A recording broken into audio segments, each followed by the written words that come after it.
Good morning, everyone, and welcome to Shropshire Council's Cabinet meeting of Wednesday, the 18th of January 2023. I can't put my microphone on, I do apologise. I'm obliged to inform you that this meeting is being live streamed and also recorded. And can I ask members to identify your name and role before speaking so that it's clear to those watching the meeting? Thank you very much indeed. Members, before we start the meeting, I'm just going to hand over to Councillor Richard Marshall, who just wants to say a few words. Councillor Marshall. Thank you, Leader. Richard Marshall, portfolio holder for Highways and Regulatory Services. As we're only too aware at the moment, the county has been hit with the recent weather conditions by areas of flooding. I'd like to take this opportunity to not only recognise but thank all of Shropshire Council staff that have been involved in minimising the impact of the floods. Our emergency planning unit have been exceptional in the information they've been providing members and the wider community, river levels, the risks that are posed and road closures. Shropshire Highways have been out 24 hours a day over the past few days, including both Saturday and Sunday, assisting with the clean-up, and the speed that roads have been cleared and reopened is nothing less than amazing. I believe all staff have gone way above and beyond in their responses. Not only are we proud of them, but they have demonstrated that Shropshire Council's emergency planning is extremely robust and able to cope at a moment's notice. I'd also like to pay mention to BBC Radio Shropshire for their coverage and the way they've worked with our teams, ensuring those risks have been kept informed with their coverage. I'm certain that Cabinet will join me in thanking all of the staff for their hard work over a very testing period. Thank you, Councillor Marshall. We absolutely do join you in that. And of course, it's not stopped, is it? No sooner do they clear up the flooding than the gritters have certainly been out over the last couple of nights. So thank you very much. Okay, so moving on to the agenda. Apologies for absence. We don't have any apologies today. Disclosure of interests. Has anybody got any interests today they need to disclose? No. Okay, thank you. Moving on to the minutes. I'm happy to propose these minutes. Do I have a seconder? Councillor Ian Nellens, I'll second. Thank you. Okay, see no hands. All those in favour, please show. Thank you very much indeed. Moving on to public question time. We have one question received from a member of the public, which I understand Tim Collard is going to read for us. Thank you, Tim. Oh, I'm not sure whether you said Mr. Fowley. no, he's certainly not. Okay. Thank you. So his question is this: why are bus drivers being used on park and ride services when there is a shortage of drivers on normal routes? I live in Shrewsbury and every day see the park and ride buses mostly empty. This is while standing in pouring rain, waiting on a bus that is unlikely to arrive. Thank you very much, Tim. And the answer will be provided by Councillor Ian Nellens. Thank you, Councillor Ian Nellens, portfolio holder for climate change, the environment and transport. Thanks very much for the question. The Council are aware of recent issues regarding service delivery on some local bus services operated by Arriva, and they have always prioritised services operated on behalf of Shropshire Council. These drivers are employed by Arriva, and it is the Arriva managers who decide on the deployment of drivers to the services and not the Council. However, Arriva have confirmed that 99.18% of service mileage in Shrewsbury has operated as scheduled this week. So they are seeing positive improvements across the network moving forward. Thank you. Thank you, Ian. Moving on to question item number 5. The first question is from Councillor Peter Broomhall. I know he's in the room. Peter, do you want to come and sit at the table? Thank you. I think if you press the right hand box on your microphone should find that. Right, thank you very much. My name is Councillor Peter Broomhall, Wem Division. Wem Town Council has a traffic working group working with Shropshire Council to progress serious traffic issues around the town. The group has identified key projects, including a one-way system. Whilst initially it was hoped that an experimental traffic order would be the way to trial a one-way system, following statutory consultations responses, it became evident that more research should be carried out into the potential impact that a one-way system may have. This will help ensure new problems are not created in the town as a result. Wem Town Council is the opinion that a traffic impact assessment should be commissioned into the creation of a clockwise and anti-clockwise one-way system around the town, the reversal of existing one-way priorities of 2 streets to enable access to the main car park, the management of traffic around Morns Corner. The latest correspondence from Shropshire Council was that they wanted Wem Town Council to pay 35k for the TIA, not money that Wem Town Council has. Consequently, Wem Town Council would like to formally request that Shropshire Council funds the WSP UK to undertake a TIA into the above proposals. Whilst there will be a cost to the Wem Town Council, it is of the view that TIAs are the responsible of Shropshire Council as our Highways Authority. This TIA request will be a beneficial use of Shropshire Council's budget. It helps revive the economy of the town, ensures that when a one-way system is in place, all possible options and impacts have been considered, accounted for. Will the portfolio holder support this request? Thank you, Peter. Thank you very much. The answer will be Councillor Richard Marshall. Okay, thank you for the question. To date, several highways projects have been completed in Wem, and with the assistance and hard work of the local members, the council have helped to provide a full suite of projects that can be utilised as an off-the-shelf package in assisting applications for future funding bids for Wem. The proposed scheme for a one-way system is currently not in the capital budget for the next year.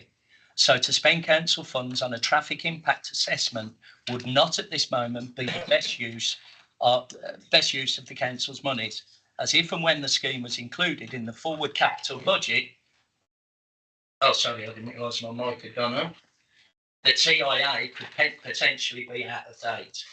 As a portfolio holder, I am in principle in favour of the scheme, but for the reasons stated at this moment in time, I am unable to support the request to spend the money on the TIA. Yeah, thank you very much, Richard. Thank you, Peter, for the question. Okay. Supplementary. Can I do? Oh, yeah, of course you can. Supplementary Of course you can, Peter. My apologies. Will the portfolio holder commit to including a one-way system of Wem in capital highway programmes in the near future? Councillor Richard Marshall. What I am prepared to commit to at this juncture is I'm happily going to commit to opening discussions later in the financial year to see if we can indeed include the scheme for the next financial year. Thank you very much. Thanks, Peter. The next question, Councillor Julia Buckley. So, oh, you are here. Julia, over to you. Apologies, Wenlock Edge was closed due to ice, so I had a bit of a detour this morning. So just let me get my papers together. So.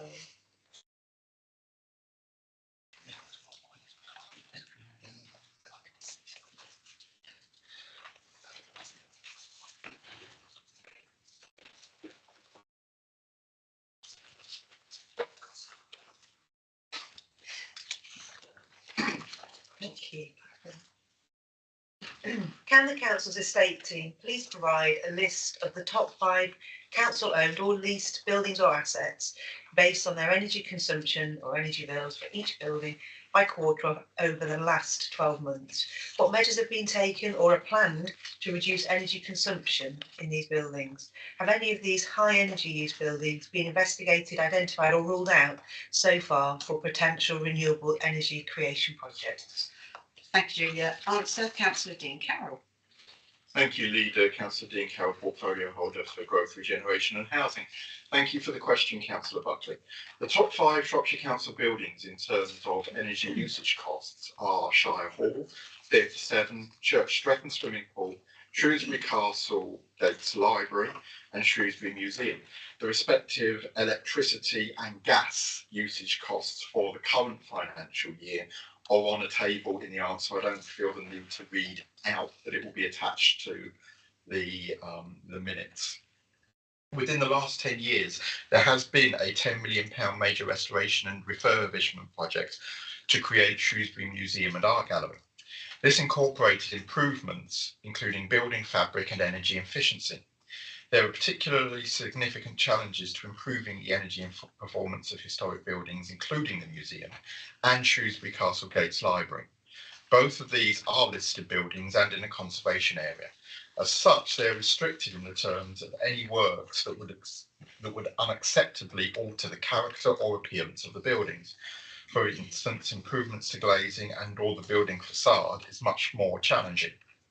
Notwithstanding this, there are a number of initiatives currently being progressed, ranging from improved building management practices to upgrading equipment.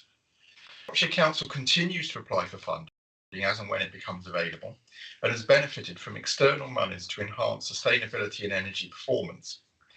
Church, Slope and Swimming Pool and Theatre 7 have had funding from the Sustainable Energy and Public Buildings Funded Grant Scheme, round 2, and one example is detailed in a link that's attached to the answer to this question. Shirehall hosts our largest building-mounted solar array, which has generated a significant amount of solar energy since its installation. We are currently exploring the feasibility of installing a battery to allow us to store surplus solar energy. Theatre 7 is also currently being considered in the context of either battery storage or a renewable energy project. Thank you, Leader. Thank you, Councillor Carroll. Councillor Buckley, do you have a supplementary question? No, just to say thank you very much for providing the information. Thank you. I'm actually quite surprised at now my microphone's gone on. I was actually quite surprised at one of the items on there wasn't the other swimming pool. So that just shows you how much work's gone on into those assets over the last few years. The next question is from Councillor Rosemary Dartnell. Rosemary, do you want to come join us? Thank you. Councillor Rosemary Dartnell, based in Hill Collins, up in also called the Triple Division. My question is about defective street lights. Firstly, in the Triple Division, there are numerous and long-standing examples. Lights remain out for weeks, even months on end. Rosemary, can I ask you to put the mic on? It is on. Is it? Got to be a bit closer, I think. Is that better? Yeah. Should seem to be working. It's working. That's right. Thank you. Sorry, Rosemary. Sorry, just start again. Defective streetlights in the Triple Division are numerous and long-standing. Lights remain out for weeks, even months on end. Some streets have 5 or 6 lamps not working. Problems include faulty bulbs, replacement units needed, or even dismembered columns, some of which have been dismantled for 6 months or more. In asking colleagues, it's clear this is not just a Shrewsbury issue, but one that applies across Shropshire. Perhaps the 2023 equivalent of the pothole plague, which now seems to be under control with good progress being made. Officers have told me that the target for repair is 5 days, but that at present this may reach 15 days due to wider winter pressures. However, these timescales bear no resemblance to the reality, which is particularly felt, when I say that I mean the reality of extreme cases, which is particularly felt by elderly residents in the dark midwinter. Could the portfolio holder please clarify the problems causing such long delays and what mitigation plans are in place, including the following? What percentage of Shropshire lights are currently not working? Should I pause and let those be answered? Yes, I think that makes sense. So Yeah. that's the first one. Councillor Richard Marshall. Okay, thank you. Currently, 7.25% of the street lighting stock have jobs raised against them for either repair or replacement. What is the true waiting time for repair? Street lighting have 2 service level agreements known as SLAs, a standard 5-day fault to investigate and repair if a first time fix is possible, a 28-day programme works which covers columns and lantern replacements. Currently, on average, a 5-day fault is being attended to in 10 to 15 days. 28-day programme works within 42 days, although where appropriate, priority works will be attended within the SLA. Are there supply issues with parts as reported immediately following the 2020-21 lockdowns? I feel quite strange keep pressing the microphone when you're sitting next to me. It's like they're too wrong. Absolutely, I feel like I should be leaning over and just having a conversation, but I'll continue. All SOX lamps, which equates to 60% of our street lighting stock, are no longer manufactured for environmental reasons. When faulty, a new lantern will be required, which places the job under a 28-day SLA. Is this work part of the wider contract with Kia? Yes, it is. The street lighting contract is part of the overall Kia term highways maintenance contract. Who is accountable for non-delivery of this service within the agreed timescale? Accountability sits with the head of highways for Shropshire Council, Andy Wild, and the general manager of the Kia contract, Ian McClellan. What mitigations apply in the case of poor service levels? There are street lighting KPIs in place, key performance indicators, to monitor service level performance, which highlight issues. The figures are scrutinised during contract meetings between Shropshire Council and Kia to ensure compliance, and if need be, ways to address issue in performance. And when and how will repairs be made within the target of 5 working days? We are still undertaking some works within the 5 working days. However, to clarify, this is to investigate and repair where possible. Some works are raised straight away as 28 days for new lanterns to be fitted, which actually does save the initial 5 working days for investigating. Kia have brought in additional subcontractors' resources in the company's altitude and ETL. They have been engaged to address the current backlogs to improve street lighting services. In addition, the delayed Salex LED lantern replacement programme will commence in February of 23, replacing all of the remaining antiquated lighting with new LED lanterns addressing the long-term lantern failure issues. Thank you both. Do you have a supplementary? Unbelievably, I do. It's to say that thank you, Councillor Marshall, for that information. And I note that you talk about the backlog in the last paragraph.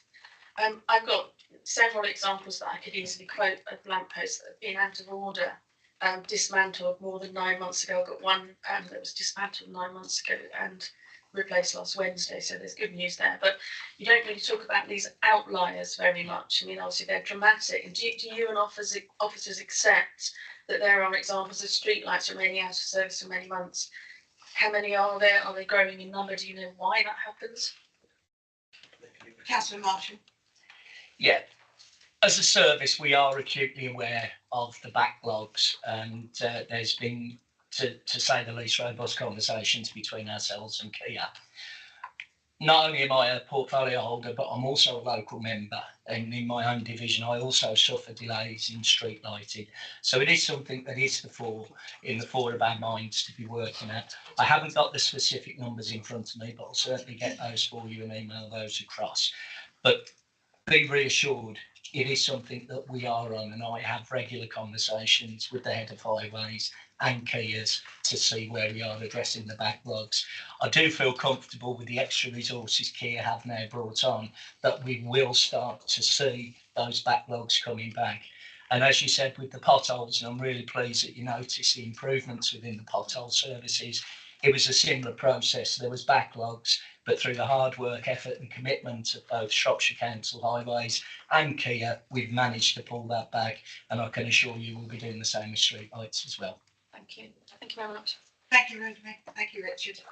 The next question is from Councillor Kate Halliday, who's not here. Julie, are you reading her question, or is Jim? Yeah, I can. You can? Okay, thank you.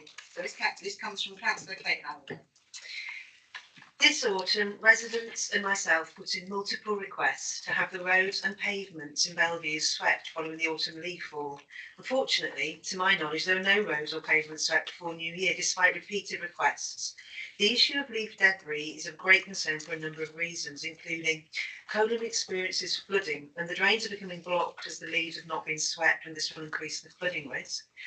Also, the unswept pavements become slippery and make walking difficult, especially for people with mobility issues. I've had contact from a number of residents who want to maintain their health by walking and have been put off from doing so due to the slippery condition of the pavements. Also, residents are walking on the road rather than the pavements, and there's often less debris there to avoid slipping, but that's obviously a danger to themselves and others. Could Cabinet confirm how many divisions have had the roads or pavements swept of leaves before the new year? And is it the Council's intention not to sweep the streets and pavements in Bellevue and other divisions until the new year in future?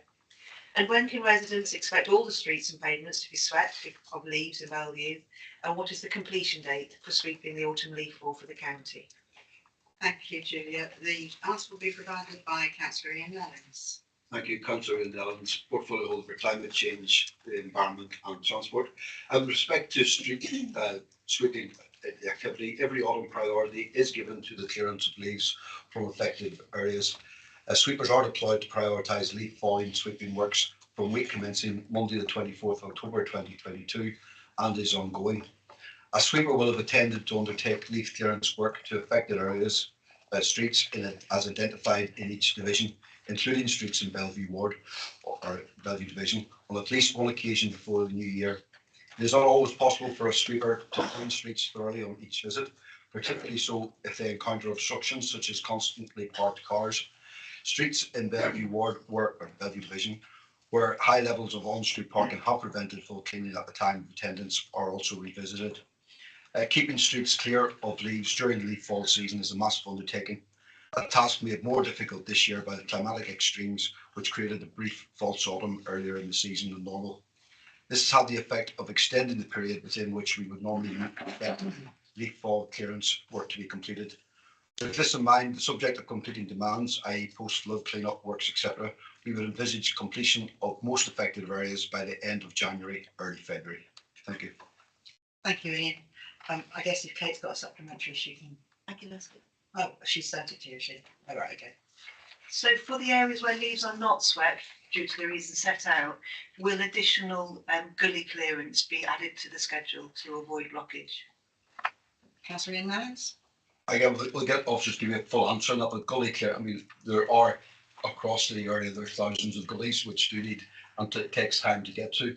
Well, in affected areas, the cleaning teams will keep on top of that, and I'm sure we'll get a follow-up on that. Thanks, Andrea. Thank you, Julia. Next question comes from Councillor Ed Towers, who's also here. Do you want to come join us at the table?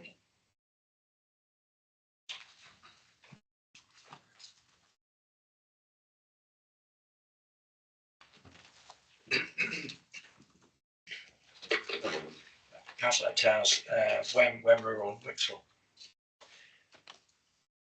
We have been made aware of a consultation being held regarding proposed changes for road closures that are going to be discussed at SC Cabinet today. The scope of this consultation is very broad, and as it encompasses events that do not raise revenue as well as those that do. Consequently, if this proposal is likely to be implemented in full, it is likely to seriously affect any members' road closures, Christmas lights, switch on road closures and other events such as parades for coronation, possibly in the future, Olympic torch processions, in recent past, all of which do not raise money. Events that are organised by town councils, charity and non-profit organisations such as town carnivals should be exempt. Road closing charges for these groups, if they could be found, would add to the severe impact being felt in our small towns and communities, and for some events be a further barrier to happening at all. Could the portfolio holder agree that this consultation should only relate to events organised by commercial organisations that do this for a range of business-related purposes? Secondly, explain exactly what expenses are incurred by Shropshire Council by these road closures. Finally, say what is the cost of this consultation as it is broadly proposed, and whether the cost in administering the proposed scheme will be in excess of the amount raised. Thank you. Thank you, Councillor Towers. Councillor Richard Marshall. Yeah, thank you, Councillor Towers. With permission, Leader, I'd like to divert from the answers to communicate the following statement, which does relate to the question and also item 9 on the agenda.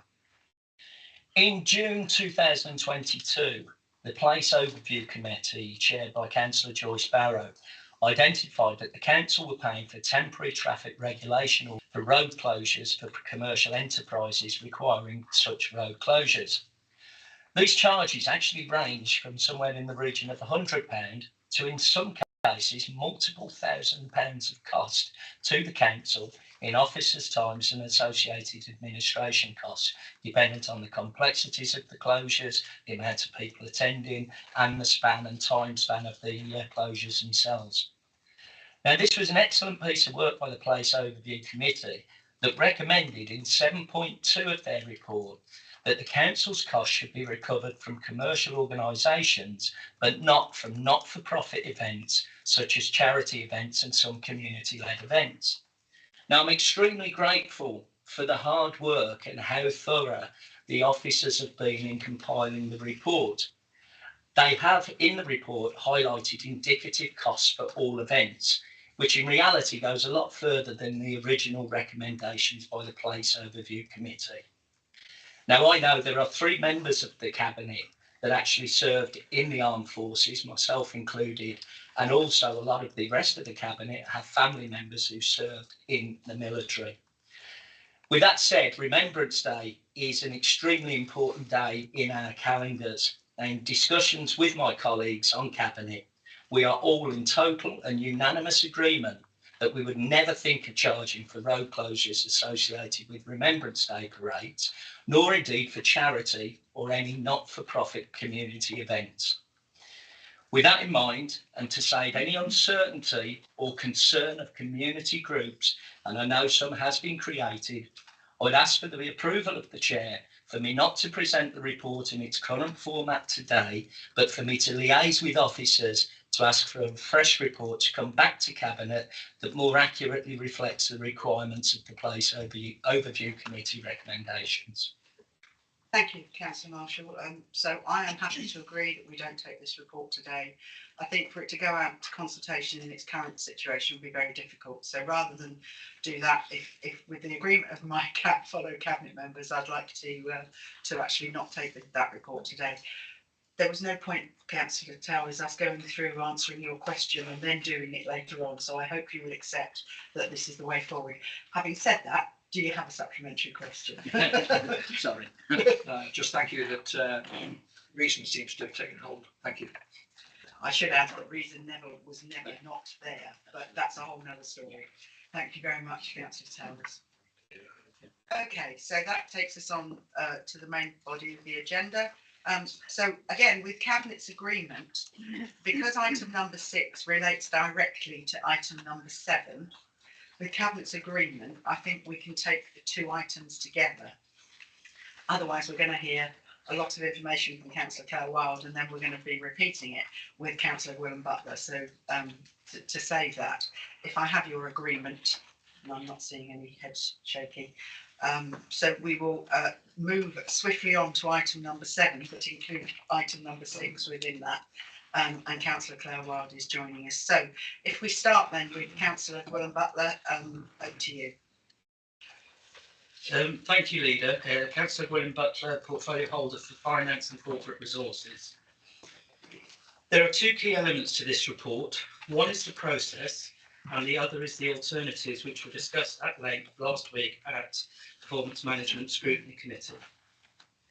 In my 14 years as a Shropshire councillor, I've never seen so much dialogue with the opposition in discussing alternative proposals, and I would like to thank James, Ben and the team for all the time they have made available to all members to enable options to be put forward. This builds on my open book and transparent process and the newly formed alternative budget process. I would like, Leader, with your approval, of the opportunity for the Chair of Performance Management Scrutiny to be allowed into the debate over the report, as I believe as this process evolves, there will hopefully be greater opportunity for scrutiny to drive the budget process in a more medium-term view rather than a reactionary process which we have seen to date. Once the budgetary round is confirmed for this year, I would like Performance Management Scrutiny to review the process undertaken. I note a lot of the alternative budget was not an alternative budget, but a wish list, and the majority of the proposals were capital and not revenue. I would also like to suggest to scrutiny to discuss as to whether the capital programme and its alternatives should be discussed mid-year, so that any policy decisions for the capital programme could be costed and agreed with partners where appropriate, then quantify any revenue implication in the appropriate future medium-term financial strategy. I believe a modified alternative budget form could be created to understand as to whether an item is a statutory service and whether it is funded or not, and how it is funded in future revenue. To that end, and for clarity, recommendation number 1 needs to be amended as follows. Where it says after should be, I wish to insert considered by Performance Management Scrutiny Committee with recommendations to Cabinet and then proposed to Council. This is just for clarity because it would get proposed to Council eventually, but I do want to give every member of this Council the opportunity to be engaged with the process. I was pleased that the opportunity in the budgetary process to debate our medium-term financial strategy. The opposition made no comment whatsoever or amendments on our proposed savings. I do understand their concern of lack of detail where the policies are not yet in place, and confirm that where there are policy considerations, all that detail will be forthcoming in the normal process. Please remember these are proposals. Things are not set in aspic and things may change as the year moves on. We have seen over recent years how things change so quickly and often beyond our control. I believe there is further work for scrutiny. I believe the proposals could form part of a future work programme for scrutiny, with recommendations made back to Cabinet to possibly influence the future of any medium-term financial strategy proposals. When discussing the proposals last week, there was a healthy debate, and I believe alternatives could be put into 3 categories. Category A, agreed to be considered by Cabinet for inclusion in the following year's budget. Category B, agreed for further consideration by scrutiny. This could utilise the existing green paper process and or could be added to the scrutiny work plan for the next year. Ideas would ultimately be appraised over a timescale set by scrutiny for consideration for inclusion in the next budget round. Obviously, where there were minor financial implications, they could get included within the financial year. Category C would be not recommended for approval, and that would be an administration decision to make. I do believe there are items which will form part of our policy reviews around parking, council tax relief and possibly green waste. And I would welcome comments now from Councillor Wilde, Chair of the Performance Management Scrutiny, who oversaw the alternative budgets. Prior to that, I move the recommendations as amended. Thank you. Thank you, Councillor Butler. Councillor Kerr-Wild. Oh, thank you very much, Leader. Okay, so this process is new, but I'd just like to make a few points and perhaps ask a couple of questions of the officers before I continue. So the first question really is for Ben J, got your name right, who is the 151 officer, who's recently come to Shropshire Council. And I asked him this question at committee, but I will ask him again for the benefit of the Cabinet. You said you've worked at lots of different authorities around the country, and this is the most generous alternative budget process you have seen. Is that correct?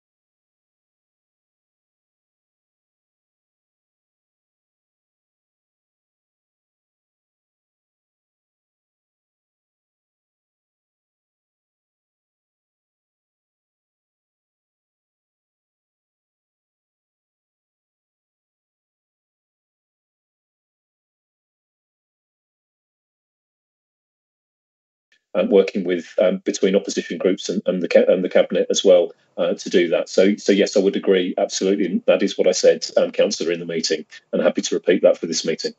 Right, thank you very much indeed. I just want to ask Tim Collard. I don't know if you're AD of Legal. Yeah. So I just want to ask this question. So as Chair of the Committee, I look at what's in front of me. Is that right? I look at what's presented to me. So I think with any decision-making process, you can only make rational decisions based on the information presented. It's as simple as that, isn't it? Okay, thank you. So I think the last question probably James, who is the executive director, and then who answers it. So I think that the issue for me at the beginning of the meeting, this is a new process and we want to work collaboratively. But what people were struggling to understand was, of course, all the budgets were based on stopping the North West Relief Road. And the way it's explained to me, and I just want to make sure that I explain it correctly, there is £20 million in the capital programme at the moment. That capital money is for the North West Relief Road project. If we cancel the North West Relief Road, then we cannot capitalise those monies. So in effect, that £20 million would have to come into the revenue budget and put a £20 million strain on top of the 51 million.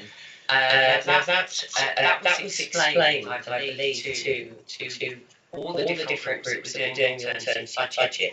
Do you have anything to say about that? Ben, did you do all the work, or James? I don't know which one of you go. Ben first, yes. And again, I asked you this question the other last week. You're on mute then. Thank you. Yes. I think that James and I would both give exactly the same response around this. I think the key issue in terms of the way that the accounting is done is that when a capital scheme is in place and that scheme is seen through to completion, and that could be, for example, a building which is then subsequently used for some purpose or another, or a road that's put into place and is then clearly used as part of the highways network. Once that's completed, that asset then goes onto the balance sheet and it's part of the wider fixed property, plant and equipment assets of the council. In the event that a scheme, however, doesn't reach completion, there's then a problem, because the money that's been spent as part of the capital programme that's been agreed, that money, it can no longer be capitalised and written off over a number of years. The appropriate accounting treatment is then that needs to be written off within the current year, and then it's then done through a write-off through to the revenue account, which is a different way of saying, perhaps with more technical language, exactly what you were saying, Councillor Wild. In the event that a capital scheme isn't taken through to conclusion, that leads to a strain on the revenue budget, which will then need to be funded. It'd be marked as a loss within the revenue budget, and that would need to be funded within the year. Okay, thank you very much indeed. So I think after much deliberation at committee, what the recommendation was for me to write to the chairman of the Health Overview Scrutiny Committee to look at the Liberal Democrat proposals 1 to 4.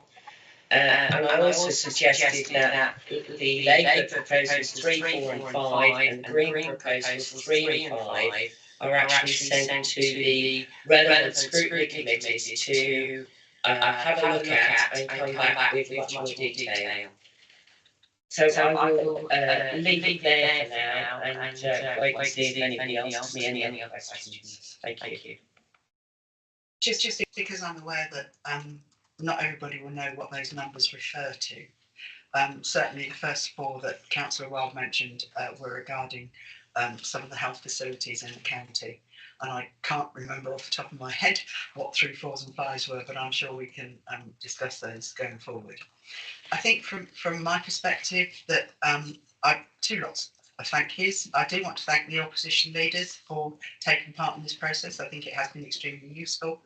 I would also like to say thank you to the officers, not just the financial team, but to all the officers who contributed to this, because it has been, for some officers, they've been working on this, these alternative budgets, and also the administration's budget for 9 or 12 months.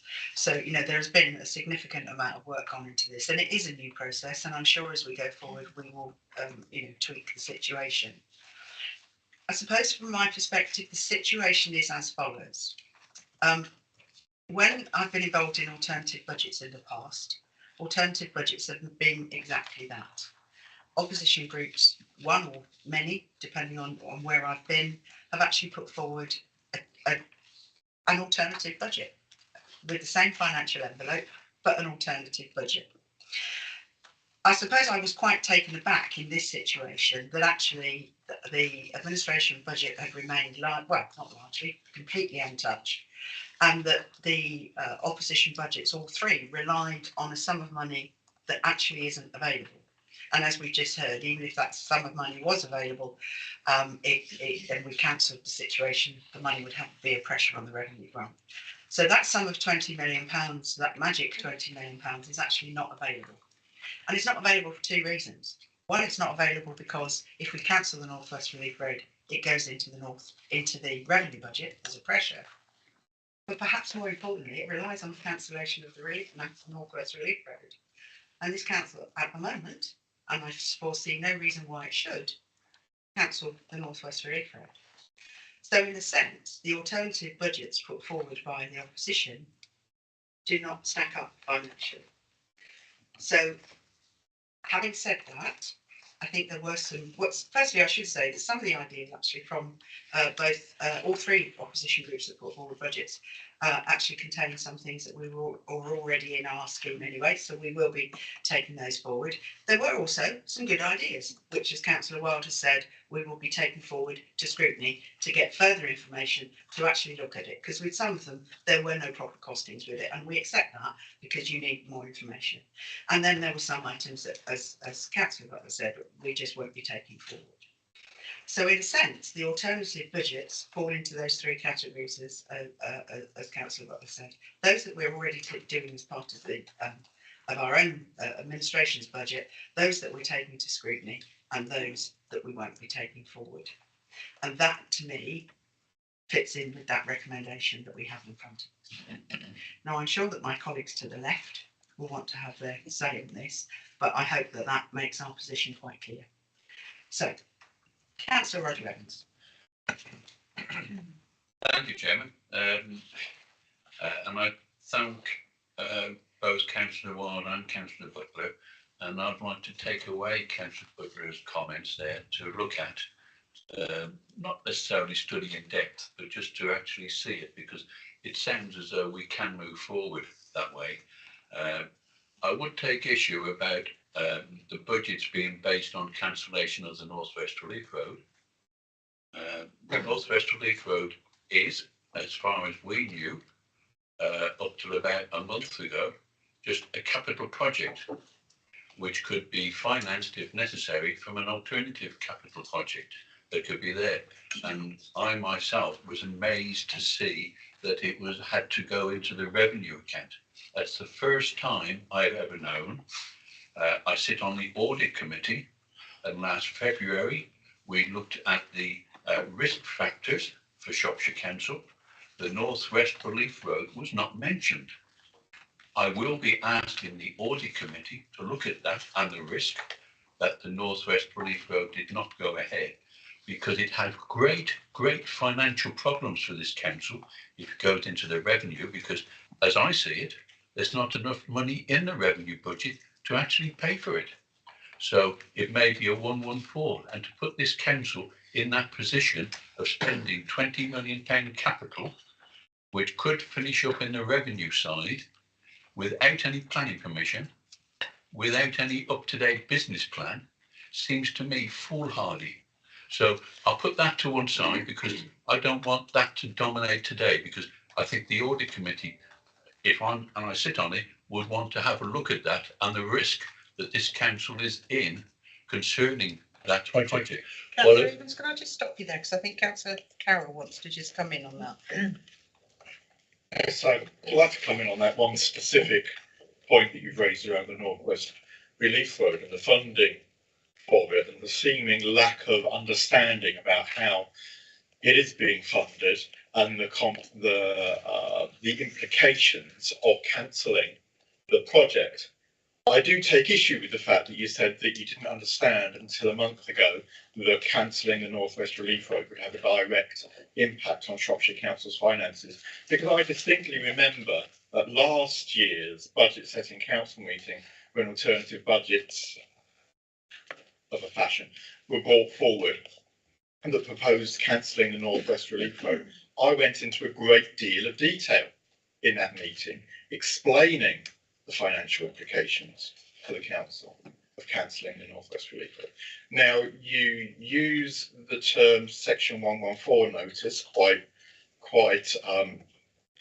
deliberately in that statement. But what I would say is that is predicated in your assessment on it moving into the revenue budget, which, as has been explained, would be the impact of cancelling the project. So, in fact, propelling Shropshire Council into issuing the Section 114 notice is actually your budgetary proposal, Councillor Evans, by going forward with cancelling the North West Relief Road. Can I ask the Chairman of Performance Management Scrutiny, if I may, please, Leader, just to clarify one thing you said. I believe you said that the issue around the finances of the North West Relief Road and the unavailability of capital was explained to the leaders of the opposition groups in advance of them developing their alternative budgets. Yes, I can indeed. And actually, if you look at the alternative budget papers, which is what I was looking at, it's there in black and white. Okay, and can I just add one thing?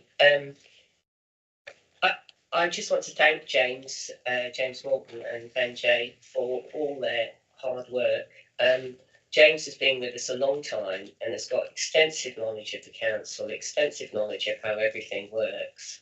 And I think there will be an opportunity to further meeting to actually explain this again to members. It was explained prior to the alternative budgets, it was explained at the meeting, but perhaps we ought to have one more go at that. Thank you.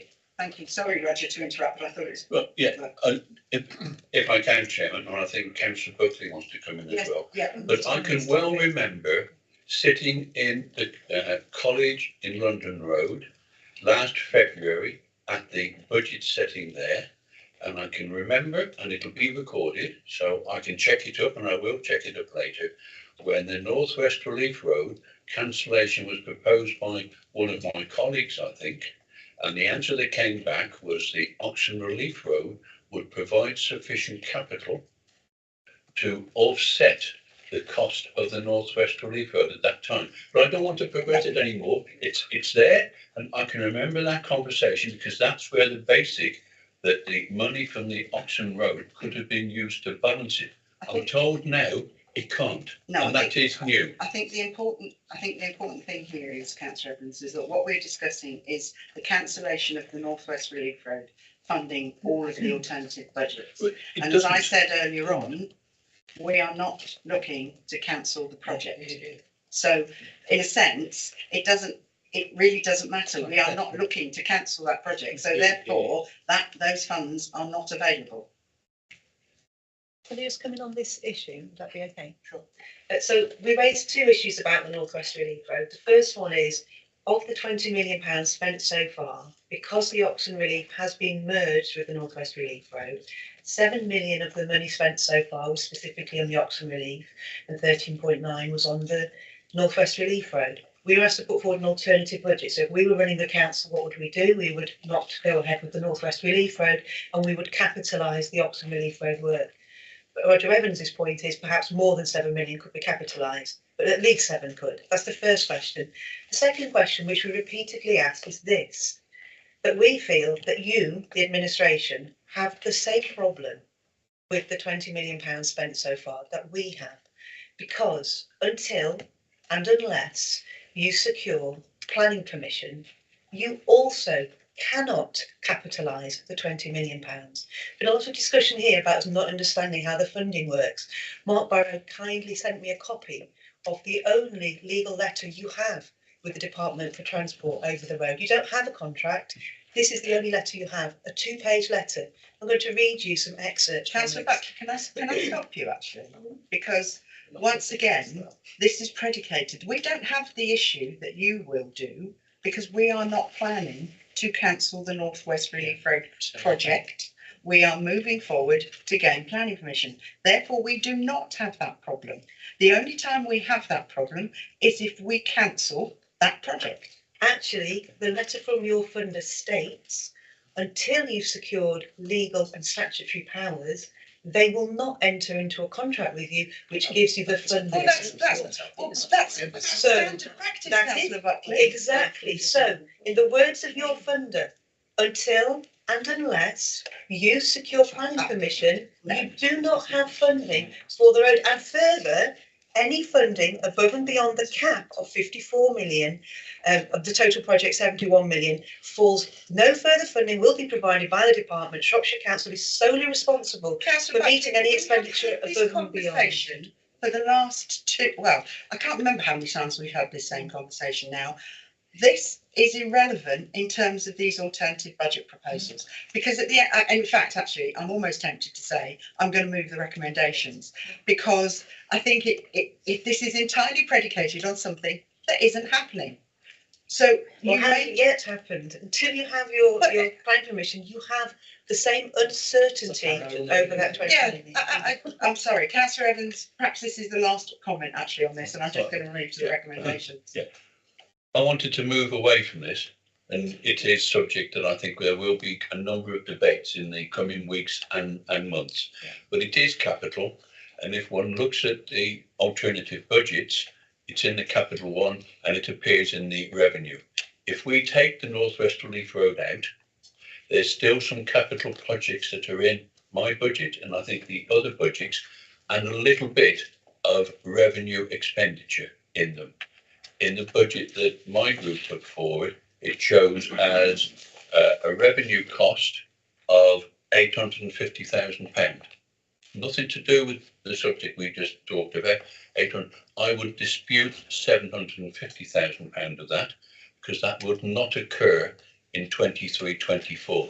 It may occur later on, and that's the ANPR cameras outside schools, where it says there's going to be a revenue cost in 23-24 of £750,000. Because of traffic regulation orders and putting them in place, 24-25 and onwards, it may well occur, but not in the next financial year. So the only revenue cost in the Liberal Democrat budget is £100,000 for skips. And I think there is an alternative to actually reduce that to maybe half or a third of that amount, and still provide the service that is there. The rest of it is capital. I approached Ben J and others about how much room was there left in the capital that Shropshire Council has, and I was told it is only looked at when it's agreed by Cabinet, and it is put then in the programme, and they would sort out the relevant capital that will be needed to take that project forward. So the capital may be there, it may not. It's suggestions, and it's an alternative budget. What I would hope is, and I took the comments from Councillor Butler, that take it forward, bring it to the Cabinet, look at it, and maybe come forward at the February Cabinet to take things into the main budget.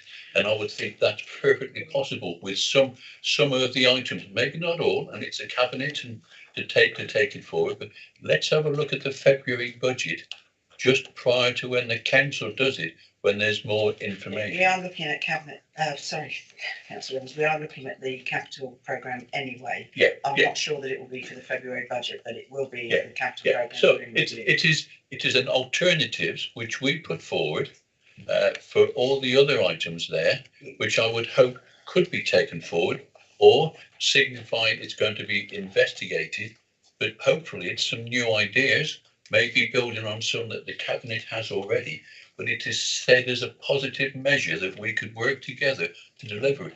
I think everybody acknowledges Shropshire Council, as many other local authorities in England, has problems with their budgets because of inflation and all the other things. So we need to look at places where we can save money. As far as finding appropriate revenue savings for anything that is put there, that is almost impossible with the information that we have. There are 27 items in the Cabinet budget at present, which uses the review. How do we know what that means? Councillor Evans, can I stop you there again? Because when we talk about, and I am going to bring William McDinn in a moment, when we talk about alternative budgets, you're saying you don't understand what our changes are. usually an alternative budget process is that you take the amount of money that is available and you look at the services that you deliver. And that's how you base your alternative budget. You put forward a budget of how you would spend that 200 and however many net millions it is. What you're suggesting is marking my homework, almost, it feels, that I've done all the work and then you want to look at my homework and make a few changes. Well, that's not what the alternative budget process is. We have been through this process long and hard for 12 months nearly now to get us to the position that we're in, because we want to make sure that going forward, Shropshire Council is on a sound financial footing. And if that's the legacy, that's the legacy, that we are going forward on a sound financial footing. The budget that we have in place this year will enable us to do that. Gwynn, you wanted to come in, then Dean. Yes, Chair. For me, the purpose of this report and the meeting today is not to repeat the meeting we had at Performance Management Scrutiny last week. I don't wish to actually do that. That was a public meeting that went on for the best part of 3 hours, and I don't see the need for it. I am hopeful, as Councillor Wilde from Scrutiny has explained, there are things in your budget that will become part of the scrutiny programme, and there are things that we may look at taking on board. That information, Roger, you almost took the words out of my mouth. I'm hopeful that when we bring the final MTFS to Cabinet in February, we will report back on the issues from your alternative budgets that we're prepared to look at in detail. Okay, so you will have that information available for you prior to the Cabinet, and I'm saying hopeful, but we haven't actually formulated it ourselves. So, in fact, it is more about the process today and how we move forward, not repeating what was said last week, Chair, and I'd like to move the recommendations. Thank you. Okay, thank you. I'm just going to bring Dean in because he did ask to speak. Thank you, Leader.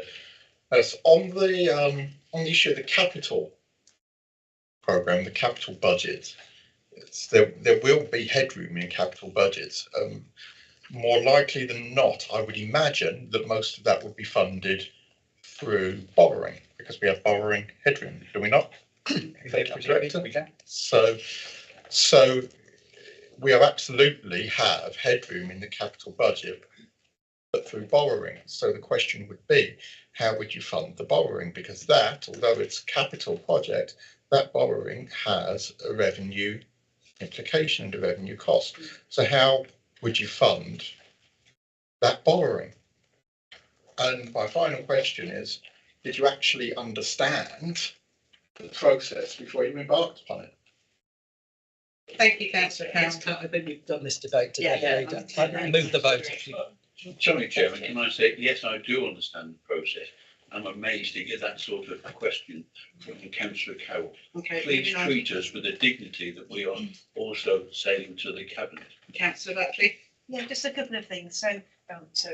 Since the sequencing of this meant that information became available after some deadlines that we had. So thinking specifically about the settlement, which was more generous, and I think it was to the tune of, was it 3.5% net gain, so around 15 million extra in the revenue. So some of the items in the revenue budget would have again more headroom. And we asked lots of questions of your budget around the timing of the reviews and the impact that would have on the costings. Just to be really clear, the Labour budget was almost self-financing in the revenue budget. There was only a complete net cost of 192,000. We did that very specifically to show that we would do things in a different way by front-loading spending to reduce later on. And the ones that Councillor Claire Wilde referred to that we'll be looking into, I think, are about front-loading additional support in educational psychologists, social workers, and looking to support the most vulnerable with their council tax, all of which is really welcome. So the only capital expenditure we put in was £2 million for a county-wide 20 is plenty, which we understand is the net decommitment from the North West Relief Road, which we understand is not on your agenda. We were asked to put forward an alternative, and although the tone of Councillor Carroll's question was a bit unpleasant, I think the point is not lost in that this is the first time we've done this process in this way, and quite a few of you have criticised us for not removing aspects of your budget.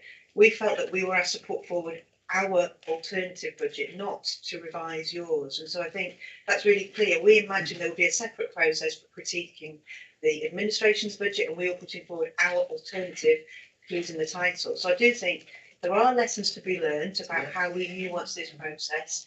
And the final question, which you alluded to, Councillor Butler, in your opening statement, is around the ability for this still to be debated at full council, because you did suggest the last time we met that there would be no opportunity for members to raise amendments at full council to the budget, and I think that that still needs to remain as a democratic option. I can answer that, Councillor Butley, and I will ask Councillor I've just elevated Tim even further. Or the opposite. To my knowledge, the process that we set up and we all debated and voted upon last year meant that actually it was about removing all those budget amendments for the simple reason that we just felt it was, I use the word disrespectful, because you were putting forward budgetary amendments at full council that we'd had no time to look at, no time to investigate, and no time to fact check. And that seemed it just seemed like we were saying, well, no, because we didn't know anything. So we went through this process so that we were able to do all this work, which actually has taken place. So, I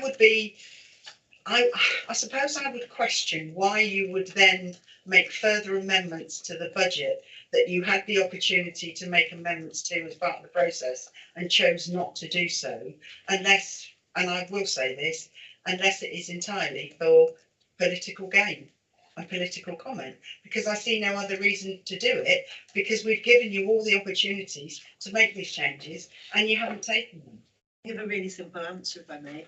I'd get a microphone to work. So between now and the 3rd of March, lots of things have and will change. The settlement has changed. Your decision over what to review and what proposals to put forward has already changed, we've heard today, and is going to change. We've heard again that you're going to look at some of our proposals. So the final budget you put forward on the 3rd of March will be different to the one that you asked us to. It will come to Cabinet in something of February. 15th of February. So you'll have another opportunity to debate it then. So don't believe I have any option to put forward amendments at Cabinet, although I would love that if that's a suggestion you're. But what I don't understand, Councillor Butley, is you've had the opportunity to put forward your amendments. And we have to your first budget, but you're now changing it. No, we're not. No, we're not changing it. Has to change. You're not changing the proposal on road closures. You're not going to investigate our 3, 5 Road closures budget are cost proposals. neutral, they don't make any difference. So why are you doing it? I think that's a really good answer, Councillor Butler. Everybody's telling you it's cost neutral. Why are you doing it? It's not cost neutral. We can't make any revenue on it, so it doesn't affect our actual financial budget. No, why are you doing it? Doing what? Why are you charging? That's a different. We're not. It's been pulled. So you are changing your proposal. No, because those money. I'm not. Yeah, we're going off on a tangent. So I'm going to propose the recommendation. Well, William is. I'm going to take the recommendation. I am seconding it, so that's absolutely fine. All those in favour? Thank you. Move on. Thank you, Councillor Wild. Sorry, I should have said thank you. Okay, so item number 8, COVID-19 business support and grant funding, end of programme review. Councillor Dean Carroll. Thank you, Leader. This is a great and positive report back to outline to Cabinet, to Council and to the public the use that we have made of the over £160 million of support grants that were entrusted to Shropshire Council by our government to help businesses and organisations through the pandemic. This was an unprecedented grant programme, indeed in unprecedented times. And in fact, Shropshire alone received £164,122,313 to distribute between businesses and organisations in Shropshire. Should demonstrate that by the time you roll that across the country, quite how much government dug into its financial reserves and extended that to support the country through the difficulties of the COVID pandemic. Now, we actually delivered a lot of programs with that funding that we should be very, very proud of. And I know Councillor Hurst-Knight will come on to talk about apprenticeship funding. We also went on to support the establishment of shared hot desking space and a Silverpreneurs project to bring people who were perhaps coming in their own minds or in the corporate world's view towards the end of their careers, to actually bring them back into circulation in the economy and give them the opportunity to continue to be contributing in the way that they have been, in the way that they wanted to be. I've supported a number of the projects that we helped to set up and that we funded through these, including the Hadley Works in Oswestry, which combines not just the hot desking and shared office space, but also a base for the Silverpreneurs project. And it has absolutely taken off, taken flight. And our officers should be congratulated for the innovative projects that we supported with this funding. But on top of the projects that we supported, we also handed out a huge amount of money to businesses and organisations. Over 2,000 businesses and organisations received grants. That was almost 5,000 individuals whose either work or community activities that they relied upon were supported to continue. That has made a huge difference across our county to people's lives, in terms of enabling them to maintain their businesses, in terms of keeping people in employment, in terms of supporting community groups that people relied upon. Now, there are an abundance of appendices attached to this agenda item. Now, I could apologise for the number of appendices, as it's not down to us to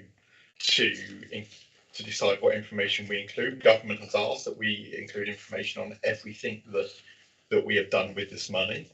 However, I'm not going to apologise, because I think that each and every one of these projects and each and every single penny of support that was handed out deserves to be seen and recognised publicly by Cabinet for what it's achieved. So I am proposing and fully commending this report to Cabinet, and I'm happy to take questions. I'm sure, as people will understand, given the size of the grant programme, the fact that I only took over responsibility for this area a matter of a couple of months ago, that there may be some technicalities that I might ask officers to come in on if we drill down into that amount of detail. But I'll leave the introduction there. You just from Councillor Cowley. Do I have a seconder for this report? Councillor Kirsty Hurst-Knight, portfolio holder for children and education, happy to second. Did you want to? Yes, please, thank you, Leader. Yeah, just to highlight Apprentice 4 and looking at the apprenticeship schemes and, the talks and the reach to schools. And equally, can we thank William Brooks, Thomas Adams and Albury Wells School staff for engaging with us. I think there's a lot of lessons learned here, especially the outreach, talking to year groups, not just individuals, was massive, so that has been really valuable. And lessons learned and things that we now are going to roll out. We're going to have new forums for all schools. First one being SEND at Shrewsbury Town Football Club, I think Tony will agree, and invites to go out to schools. So looking at this outreach for schools, educational providers, and this work has been invaluable. So, I think the comment that 100% of students that did this would actually recommend it to others speaks volumes. So once again, thank you to everyone that's involved in this. Yeah, it's quite an astonishing percentage. Councillor Evans. Thank you, Chairman. It may surprise some, but if I was able to, I would second this report. And I echo Councillor Carroll's comments. It is, and there are hiccups at the start. There may be one or two things there, but I understand the papers. But if one looks at Appendix 13, and I look at the number of recipients of it, there is nearly 30, all but 33,000 different grants given out. And I compliment the officers on the work that they did as well as their day job and the pressures that they must have been on. Because I also look at 4.3, that of the 12.7 million of ARG funding, only just under 18,000 went back to government. That takes some doing. So yeah, I compliment our staff on actually doing it. I've looked at national scales and what other councils are doing, and there may be one or two councils better than us, but there's a lot worse. Yeah. So I do, and as I say, if it was possible, I would echo all the comments. Make sure that's noted, councillor. I think from my perspective, I think what has been so good about this is that this has been the start of so many processes as well. So I had the opportunity, and I had no idea about this, but I had the opportunity of meeting somebody who actually had taken part in that Silverpreneur scheme. I should say we're quite unusual as well, because we achieved more male participants than female, and that's not been the same across the country. There was some discussions around how difficult it is sometimes to get men to put themselves forward. So, you know, again, really good result. But I think what's been really interesting is how these people that have been part of these schemes, as Kirsty said also, are now recommending it to others. So it's the knock-on impact that it's had as well. But, you know, I do take what everybody said about the staff who've administered these grants, because it was really difficult at times. Councillor Butler, and then we'll take the vote. Yeah, I think it's a golden opportunity, leader, that again, looking at how the staff reacted to that change and how quick that change was, that it really gives me confidence how we can move this organisation forward, because of the ability of the staff to actually move into new arenas when they need to, and for the bigger benefit of the Shropshire plan. So that really gives me the confidence, and again, well done staff, and come on the journey with us. Yeah, absolutely. So I have a proposer, I have a seconder. All those in favour, including Councillor Andrews. That's how I write, Okay, so as you heard earlier on, item number 9 will be bringing back to Cabinet in a revised form. Councillor Barrow, I know you're on the call. Are you content that we don't bring it back to scrutiny, we just ask the officers to change some of those recommendations?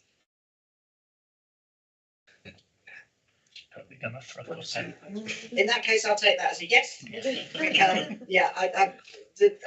I suppose what I was going to say, and I hope you got that point across earlier on, is that it was a really good piece of work done by the scrutiny committee. So I think, you know, we need to look long and hard at what they said. So moving on to item number 10, which is the Health Inequalities Plan. Councillor Cecilia Motley.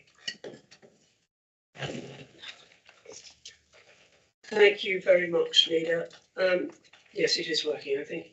I'm Councillor Cecilia Motley, portfolio holder for adult social care, public health and communities. I'm sorry I have to keep looking at my my title, but I change titles quite regularly, so it's slightly necessary. I'm very pleased to be able to present the inequality plan. An awful lot of work has gone into this, and I would very much like to thank Bernie Lee and her team in public health, and Rachel Robinson, for all the work that has gone into this. This is very much going to be a living document. It will be coming back to you again so that you can see how it's being updated and the progress that's being made. And the whole objective of this is to reduce inequalities. And there is a particular emphasis, which I'm very pleased about, on rural inequalities and poverty in all its forms, providing early support and interventions that reduce risk and enable children and young people, adults and families to achieve their full potential. So this is ambitious as well. The NHS England requested the development of a place-based health inequality plan for all its trusts. And it also wanted illustrations as to how the key NHS health objectives would be met. So in response here, the Health and Wellbeing Board requested that we actually put together a broader inequalities plan and that it be developed to include the wider determinants of health and actions to support socially excluded groups, as well as the NHS priorities. So this plan is illustrating the extent of health inequality across Shropshire. For example, we have a 5.5-year gap in healthy life expectancy for men across Shropshire between those living in the most versus the least deprived circumstances. So there's work to do, there really is. The inequalities plan includes brief high-level details of the programmes of work already underway, but I think it's just worth just looking at the following priorities. So the ICS and NHS health inequality priorities, in particular, NHS England's core 20+5 national model, clinical priority areas, which are maternity, severe mental illness, chronic respiratory disease, early cancer diagnosis and hypertension, all really important in this county in particular. The wider determinants of health as detailed in the Shropshire Plan, and the point about this is very much to work in and alongside the Shropshire Plan, indeed to enhance the Shropshire Plan from a health perspective. The plan acknowledges that there's a need to understand problems from the perspective of those who actually experience them, particularly inequality, to be intelligence-led in the identification of problems and to provide evidence-based solutions, and there's work going on in that at the moment, and I'm going to ask Rachel later to come in and just give us a few little examples of that. Support community-centred action, and this I think is a really important way of solving problems in the rural communities, because an awful lot of local communities do an awful lot of work which builds on local assets, enables working with individuals and community and voluntary sector partners. We need to know more about it. We need to give more support to this area.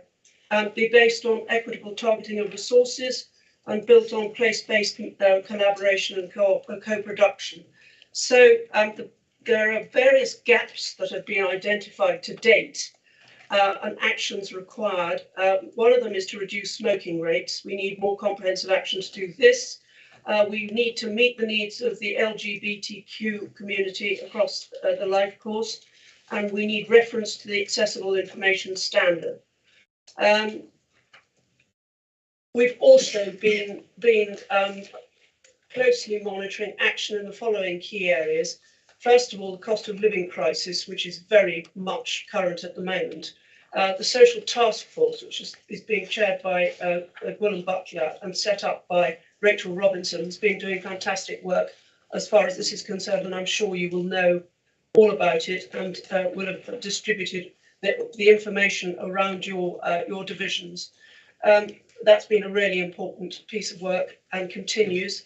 We need to maintain a focus on delivering health in all policies. HIAP, I'm terribly sorry, but I'm afraid the NHS rather like acronyms, so I can't pretend to understand all of them, but I am learning.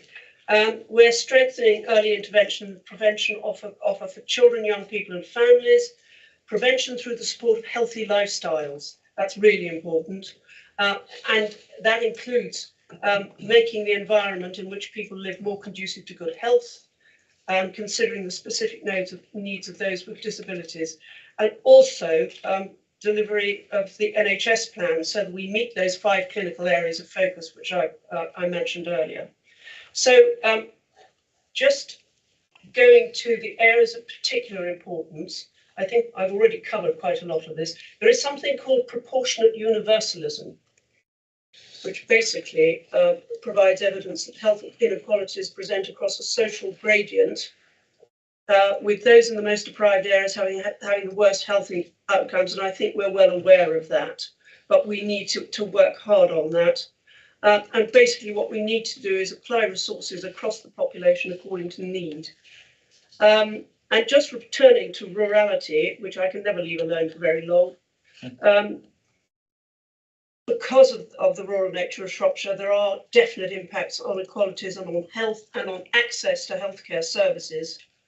And we do accept at the moment that trying to identify deprivation and inequalities in rural areas is not working as well as it could. So that's an area that we will be looking at very carefully. So I think the last thing that I just wanted to point out was the Joint Strategic Needs Assessment, which is an absolutely wonderful way of, and is indeed a statutory duty, which is this is placed on the Health and Wellbeing Board. what we're doing in Shropshire, which I think is absolutely excellent, is developing place-based joint strategic needs assessments so that we can actually collectively understand the health and well-being needs of communities at a much more granular level, and to understand the unique needs of people in particular locations. This again will be very useful in the smaller market towns and in the rural areas. So I would now like to make the recommendations to Cabinet as in item 3, so that we note that the Shropshire Inequalities Plan has been endorsed by the Health and Wellbeing Board at its meeting in November 22, approve Shropshire Council's commitment to those aspects of the plans that are the responsibility of Shropshire Council, because a lot of this obviously is being done in partnership, and include the specific recommendations that are made in this report under section 17, and which back that up, and consider how plans and policies within their respective portfolio areas can be developed so that they contribute to a reduction in inequalities. I would actually now like, if you are happy, Chairman, if Rachel could just give us an example of some of the work that is beginning to emerge, which is joining all this up. Would you bear to, please, Rachel? I've got absolutely no problem with that. I think one thing I would just say before we bring Rachel in is that, you know, this fits so well with our prevention first. You know, prevention, rather than always being at the end, picking up the pieces. And it's so, people talk about health equalities, immediately start thinking hospitals and doctors. It's not that. It is so much more than that. It's about housing, it's about access to services. And I know that I'm hoping that Rachel's going to just touch on the project and you've got an Aussie Street that demonstrate that so wonderfully. Thank you, Rachel. Thank you very much, Leader, and thank you very much, Councillor Motley. So I'm Rachel Robinson, Executive Director for Health, Wellbeing and Prevention. And thank you for the opportunity to talk about this.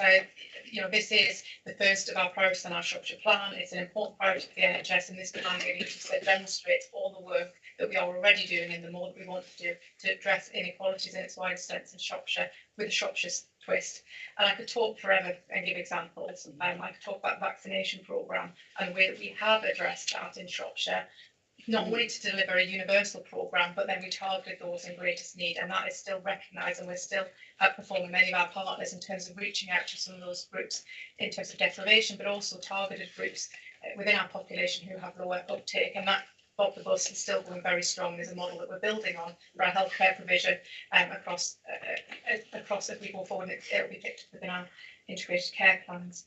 I could talk about cost of living again, which fits on the wider determinants of health and talks really, talks to the approach that we've taken where we recognise that actually the cost of living, the economy has a significant impact on housing, on people's health and well-being outcomes. So actually by looking at those wider determinants, seeing how we can support all of our population, making that information available, targeting some of our resources and grants to those most in need, but then actually being very proactive about that, using the data that we've got and proactively contacting people who we know are at risk before they end up in our services. That's another example of how we are living and breathing this plan and working very differently across the council. And then obviously coming finally to the wonderful work that's going on in Oswestry, which at the moment you'll know that we've started our place-based JSNA process.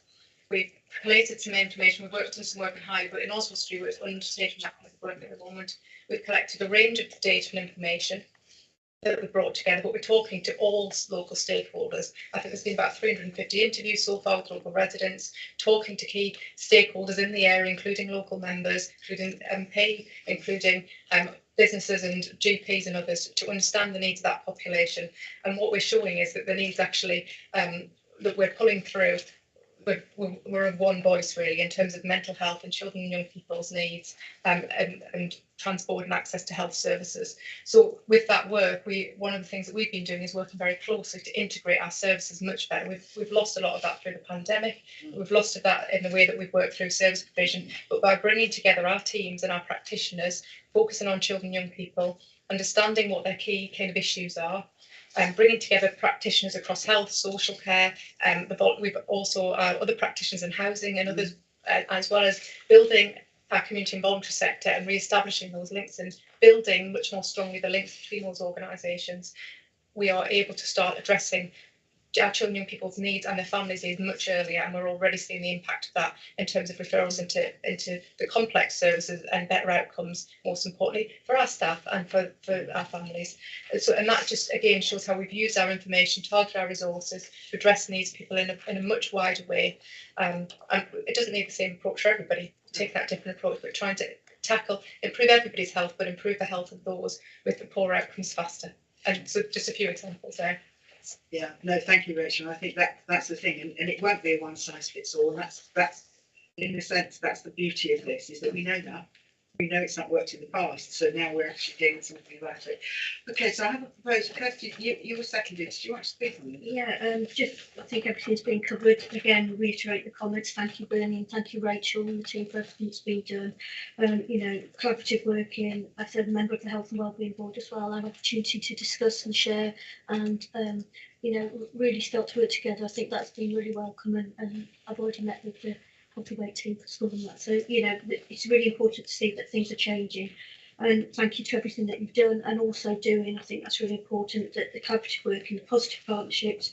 We talked about the Shropshire Plan, Healthy People, and you're going to hear an awful lot about Core 20+5. Mm-hmm. You think National Health, acronyms try education and health, that's a whole of the game, but the diagram on 6.6, I think it is, the one really clearly sets out our vision and what we're going to do, and as Lee said, prevention. So happy to second this, and thank you. Councillor Rodriguez. Thank you, Chairman. First, I see on the agenda item 10, Health Inequalities Plan. I see the title of this, Shropshire Inequalities Plan. Yes, that should be what we're doing, Shropshire's Inequalities Plan, not just health. It is bigger than health, and welcome health, and yes, it needs to be there, but please do not let health take hold of this and drive it forward. It is Shropshire, and it is in partnership to do it. I see some of the data in it as well that is provided. It quotes some of the data, quote, dated 2020. I'm sure we have in Shropshire Council, it says like children in care, 504. The latest information I have is that it's over 600 we have in care at present. So some of that information does need to be updated. It does talk about free school meals, and also I pick up in 8.6 where it recognised everything's important, but it picks up some of the ones there, including digital exclusion, which picks up, I think, Councillor Motley's comments about the rurality. It is important in those areas. So yeah, take it forward. The devil is always in the detail. Yeah, but yeah, it is the way forward. But it is good, I think, for the future that Health and Shropshire Council can actually drive it together. And it is a partnership, and I would hope that is the way it continues. Thank you. Yeah, thank you, Councillor. Yeah, I'll bring Councillor Buckley in first, Cecilia, because it may be a roundup. Councillor Buckley. Thank you. I really welcome the report and the sort of level of detail, the comprehensive nature of the work that's gone into it. It's really welcome. There's some particular comments around morality, which I completely endorse, and we see it in the different market towns, and we've been lobbying for a long time that closure of services, centralisation doesn't work well for those most vulnerable who are also rurally isolated. It's kind of a double whammy.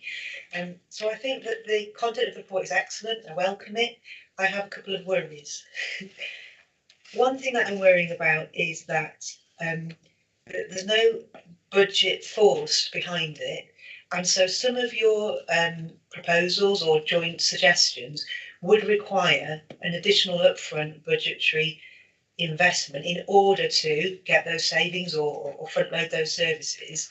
And the other department that's responsible for putting that upfront money doesn't do it because they don't have your impetus. And I'll give you an example.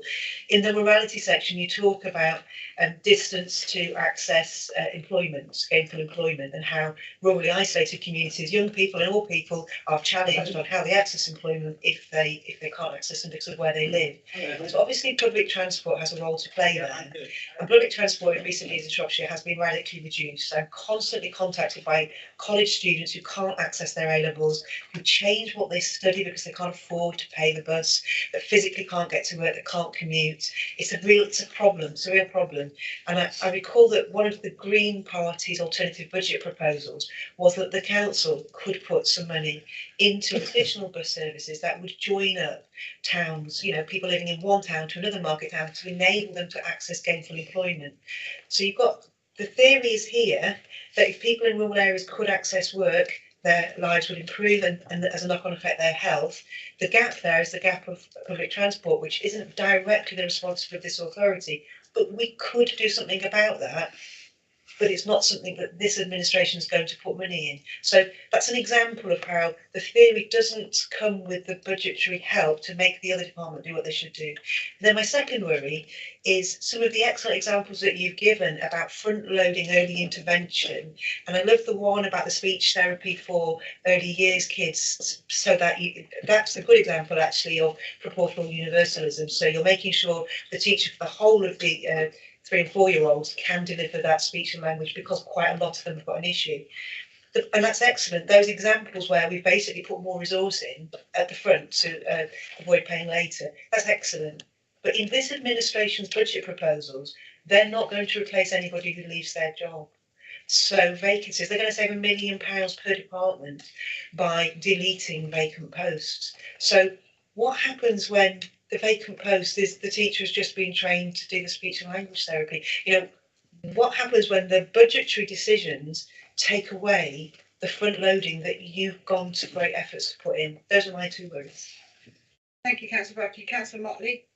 Thank you. I'm actually going to ask Tanya to deal with that last point, because I think she was probably to be able to give me, you know, a bit of assistance with that one. Bearing in mind that rather like Dean Carroll, I've not been in this job for long enough to be able to literally delve into every part of every single budget head. But I just wanted to see. It's your mic on. Oh, sorry. Am I whispering? No. Thanks. So I will ask Tanya to deal with that. Roger, I think the whole point is about this. What we're doing here is that we are bringing health in with the rest of Shropshire, if you see what I mean. And that's why we are so determined that this report and the actions in it feeds in directly to the Shropshire Plan and the pillars of the Shropshire Plan, so that we can actually all be working much more collaboratively. We don't want an us and them between the NHS and Shropshire Council in any way at all.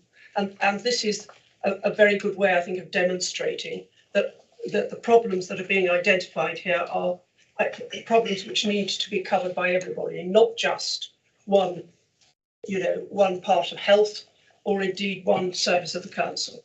So I hope that clarifies that. Tanya, can you help me on the budgetary issues? So it's Talk Boost that you're referring to, and you're absolutely right. It's a fantastic initiative that we've rolled out across Shropshire to all of our early year providers. In terms of the vacancy part of the savings, it's not across every department, across the whole council.